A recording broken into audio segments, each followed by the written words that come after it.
Corona હજુ ગયો નથી અને પીપીઈ કીટ ફેંકી દેવામાં આવી હતી। અજાણ્યા વ્યક્તિ દ્વારા કોરોના સેક્ટર કીટ ફેંકી દેવાઈ હતી।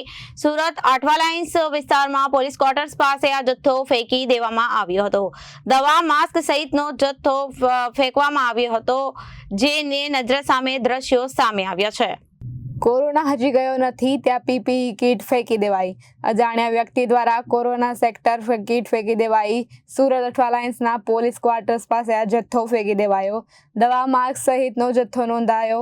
ફેંકી દેવાયેલા આટલી મોટી ગંભીર બેદરકારી કોની એ સૌથી મોટો સવાલ છે। પોલીસ લાઇન પાસેના સીસીટીવી તપાસવામાં આવે તો ભાંડો ફૂટે। સમગ્ર બાબતે કાર્યવાહી કરવી જોઈએ। હું એમજે વ્યાસ અઠવા વોર્ડ ઓફિસમાં સેનેટરી સબ ઇન્સ્પેક્ટર તરીકે ફરજ બજાવું છું।